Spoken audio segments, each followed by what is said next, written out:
편안하게 고서의 지혜를 전하는 방송 하루입니다. 오늘은 이전 영상에 이어 월터 러셀이 집필한 빛의 비밀 2부를 소개해드립니다. 내용의 흐름상 2부를 먼저 들으신 뒤 1부를 이어서 들어도 무방합니다. 편안한 마음으로 들어주세요. 변화라는 환상. 변화란 움직임으로 인해 감각이 만들어내는 환상이다. 우주에는 실제로 변하는 것은 아무것도 없다.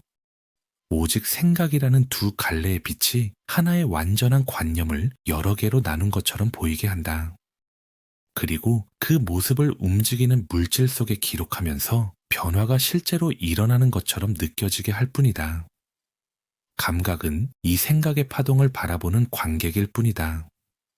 감각 자체가 이미 이 환상 안에 포함되어 있다. 움직임이 실제하지 않듯이 감각 또한 실제가 아니다.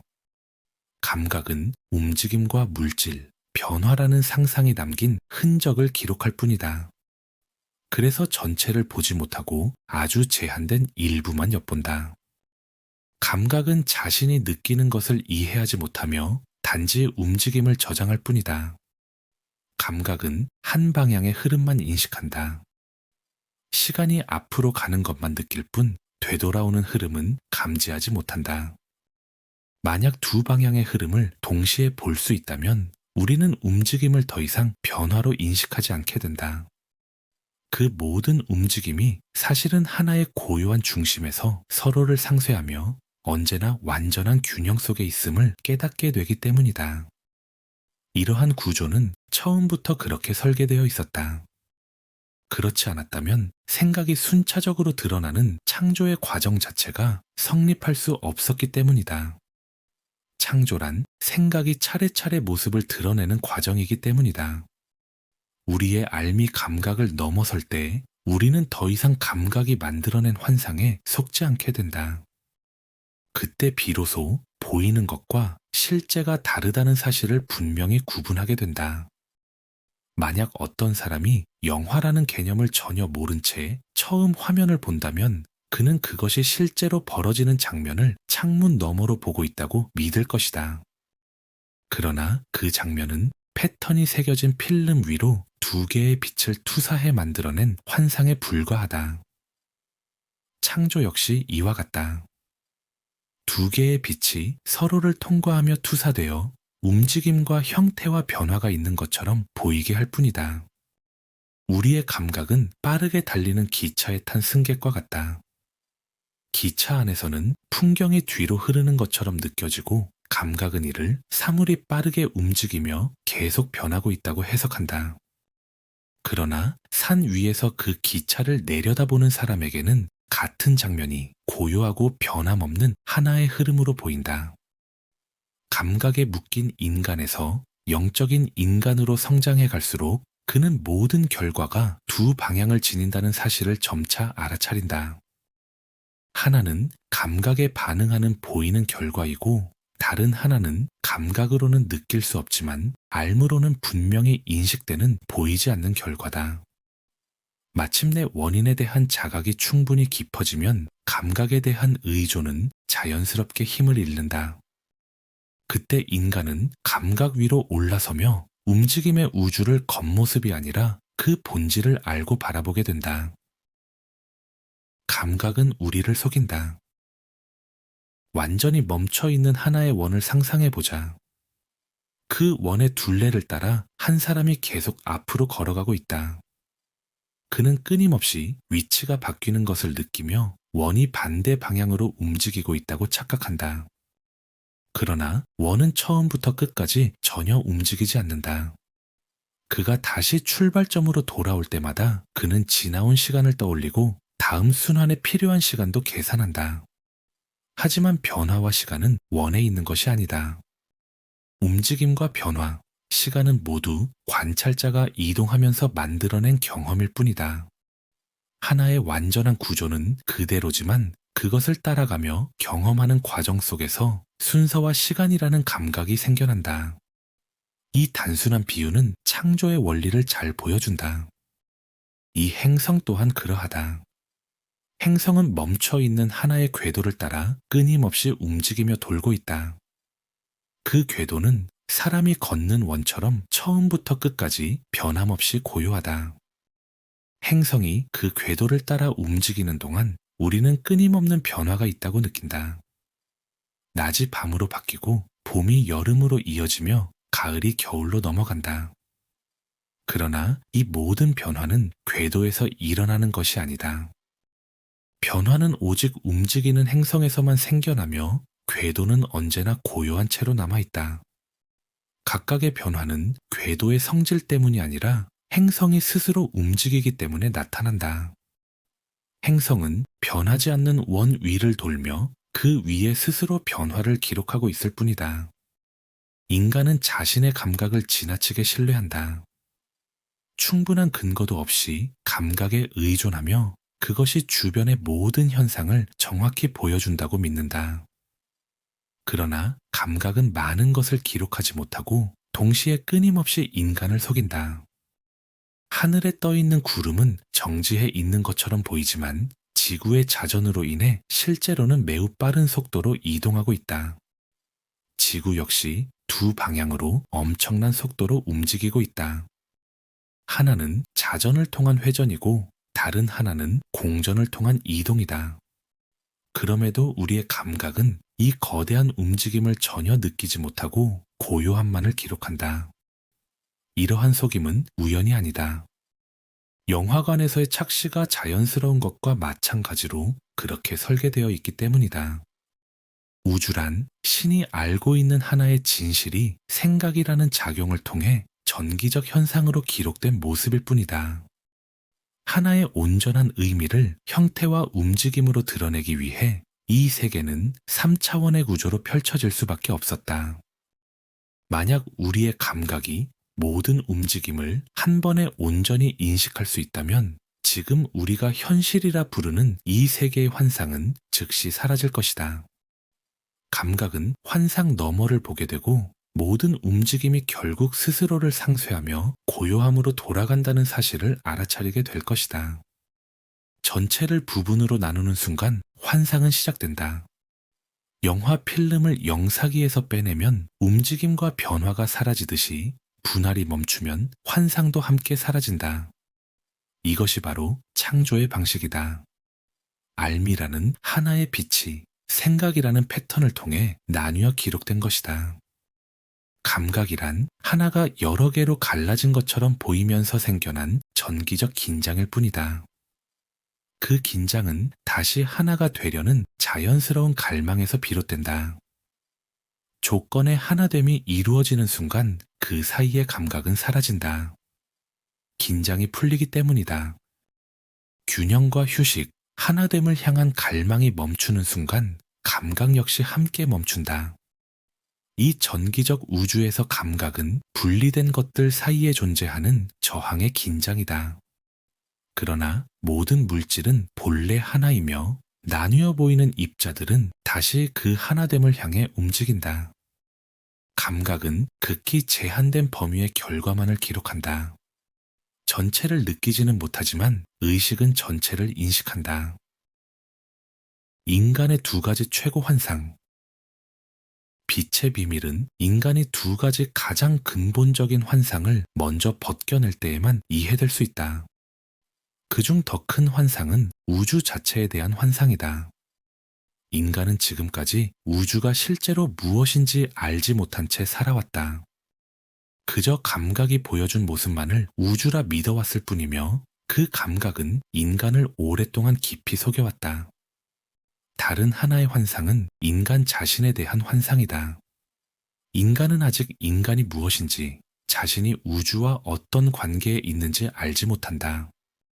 인간이 자신과 우주에 대해 알고 있다고 믿는 극히 일부의 지식은 육체의 눈과 귀가 인식한 것에 지나지 않는다. 그러나 인간에게는 육체의 감각 너머를 인식하는 또 다른 눈과 귀가 있다. 그것은 감각으로는 결코 인식할 수 없는 영의 인식이다. 다만 인간은 아직 그 능력을 충분히 사용할 만큼 성숙하지 않았을 뿐이다. 인간은 움직임과 변화, 순서와 다양성, 시간과 활동, 생과 사, 선과 악을 감각한다. 그리고 그는 이 모든 것이 분명히 실제한다고 믿는다.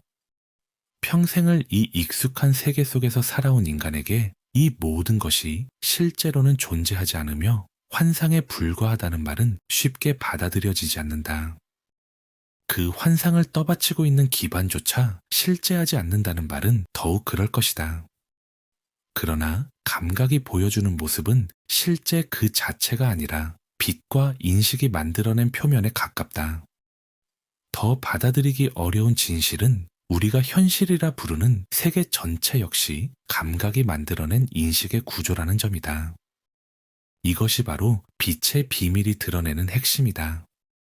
이 진실은 누구에게나 각자의 언어와 이해의 깊이에 맞게 단순하고 분명하게 전해질 수 있어야 한다. 그러므로 이제 감각의 눈이 아니라 더 깊은 알의 눈으로 신과 우주, 그리고 인간 자신을 바라보아야 한다. 영의 눈은 아는 눈이다. 신의 알매 우주만이 실제하며 움직이는 것처럼 보이는 우주는 실제가 아니다. 균형의 법칙. 창조를 지탱하는 근본 법칙은 자연의 모든 작용 속에서 이루어지는 리드미컬한 균형 교환이다. 이 하나의 원리가 우주의 연속성을 유지한다. 마찬가지로 이 원리는 인간의 관계와 삶의 흐름, 건강과 행복이 이어지게 하는 기준이기도 하다.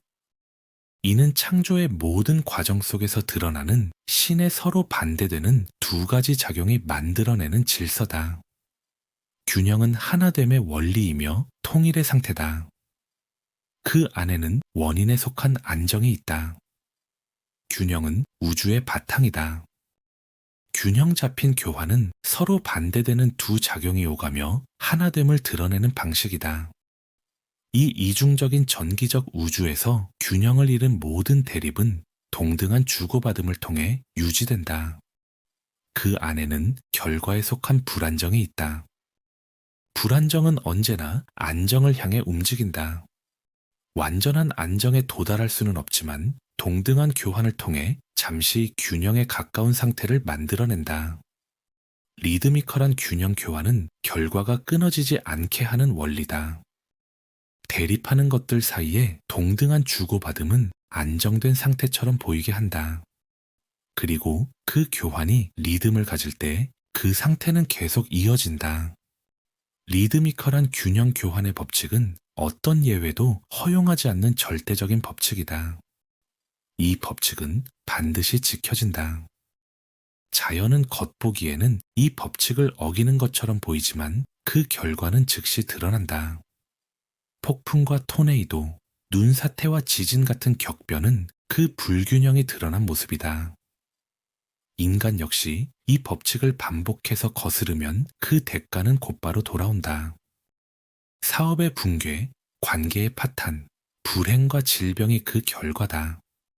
그러나 지구 위를 휩쓰는 모든 폭풍조차도 우주의 균형 자체를 흔들 수는 없다. 우주의 균형은 결코 깨지지 않는다. 지구는 극도로 정밀한 질서 속에서 자신의 궤도를 유지하며 그 위치는 언제든 초단위까지 계산될 수 있다. 만약 지구가 이 법칙을 단 한순간이라도 벗어난다면 바다는 대륙을 덮고 모든 생명은 사라질 것이다. 인간이 이 법칙을 어긴다고 해서 인간 전체의 여정이 어긋나지는 않는다. 모든 불균형한 행위는 결국 반드시 균형으로 돌아오기 때문이다. 인간은 창조주와 하나됨에 이르는 목적지를 향해 이미 정해진 궤도를 따라 나아가고 있다. 다만 이 법칙을 어길 때마다 인간은 목적지로 향하는 여정 속에서 스스로에게 상처를 입힐 뿐이다. 그럼에도 그는 그 길을 끝까지 가야 하며 가는 동안 자신이 만들어낸 모든 불균형을 하나하나 균형으로 되돌려야 한다. 창조를 관통하는 모든 원리는 동등한 주고받음 위에 놓여 있다. 하나였던 빛의 하나됨은 서로 반대되는 두 방향으로 나뉘고 그 사이에서 이루어지는 모든 교환은 반드시 같은 크기의 나눔이어야 한다. 신이 빛을 둘로 나눈 이 원리는 자연 속에서는 전기적 파동으로 드러난다. 파동의 가장 분명한 특징은 끊임없는 교환이다. 낮아짐은 높아짐으로 바뀌고 높아짐은 다시 낮아짐으로 돌아간다. 축을 기준으로 위와 아래의 압력은 언제나 같다. 이러한 동등한 교환이 리듬을 이루는 한 파동은 멈추지 않고 반복된다. 인간관계에서 이루어지는 모든 주고받음 역시 이 하나의 법칙에 따라 지속되거나 무너진다. 받은 것보다 적은 가치를 돌려주는 사람은 스스로 붕괴의 토대를 쌓는다. 그는 점점 신뢰를 잃고 관계는 자연스럽게 멀어진다. 반대로 받은 만큼 온전히 되돌려주는 사람은 신뢰를 얻고 관계를 넓히며 번영한다. 그의 주변에는 사람들이 자연스럽게 모인다. 맥박의 박동, 시계추의 왕복, 생명체의 들숨과 날숨은 모두 이 리드미컬한 균형 교환의 법칙을 보여준다. 심장의 박동이 이 리듬에서 조금만 벗어나도 생명은 위태로워진다. 그러나 수축과 이완이 균형 있게 오가며 리듬을 이룰 때 생명은 가장 안정된 상태에서 자신의 힘을 온전히 발휘하며 지속된다. 인간은 자신의 행동을 자유롭게 선택할 권리가 있다. 그러나 그 선택의 결과는 반드시 같은 크기의 반작용으로 스스로 균형을 이루게 된다. 모든 순환은 두 절반이 서로에게 주고 다시 돌려주는 과정으로 이루어진다. 자연은 하나에서 여럿으로 펼쳐지고 다시 여럿에서 하나로 돌아가기 위해 존재한다. 개인은 이 보편적 법칙을 자신의 삶에서 실천해야 한다. 창조의 원리는 분명하다. 서로 반대되는 두 측면이 끊임없이 주고받으며 다시 주기 위해 존재한다는 것이다. 이것이 보편적 법칙이며 모든 개인은 이를 삶으로 드러내야 한다.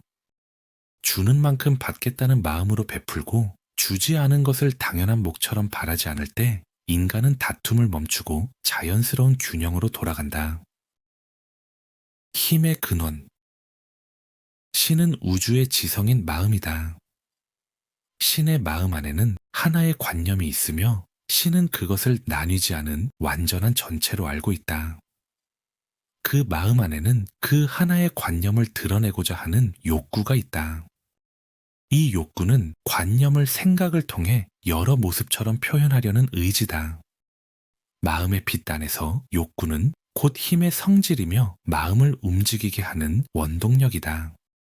욕구는 마음의 영혼이자 마음의 의지다. 신은 이 욕구를 표현하기 위해 전기적 파동의 우주를 드러낸다. 이 전기적 우주는 오직 신의 마음에서 비롯된 결과다. 신이든 인간이든 모든 창조는 마음속 욕구가 밖으로 표현된 것이다. 무언가를 만들어내는 힘은 결과물 안에 있지 않고 언제나 마음 안에 있다. 결과물은 스스로를 창조할 힘을 지니지 않는다. 그것은 관념의 형태를 부여하고자 한 욕구가 드러난 흔적일 뿐이다. 관념이 결과물로 나타나는 과정은 이렇다. 마음의 빛 속에 고요히 존재하던 관념이 생각이라는 전기적 작용을 통해 두 방향의 파동으로 펼쳐지며 움직임과 형태를 흉내내어 드러난다. 전기는 마음의 하인으로서 관념이 형상으로 나타나기 위해 필요한 작용을 수행할 뿐이다. 그러나 창조의 힘은 전기에도 움직임에도 없다. 그 힘은 오직 마음의 욕구에만 존재한다. 그 욕구가 없다면 창조는 일어날 수 없고 인간 안에 그 욕구가 없다면 인간 역시 창조할 힘을 가질 수 없다. 마음은 고요히 머무는 빛이며 마음의 욕구는 움직이는 빛의 파동을 통해 표현된다. 그러나 파동으로 드러난 에너지가 곧 힘인 것은 아니다. 바다의 힘이 파도가 아니라 바다의 고요함에 있듯이 빛의 힘 또한 움직임이 아니라 알의 고요함 안에 있다. 모든 에너지의 표현은 고요함에서 시작되어 고요함을 향해 나아가며 결국 다시 고요함으로 되돌아간다. 창조주가 힘을 드러내는 방식은 두 방향의 사고를 기록하는 빛의 파동에 있다. 파동은 언제나 양쪽으로 오가는 순환이며 관념을 드러내려는 힘과 그 형상을 다시 거두려는 힘을 균형 있게 표현한다.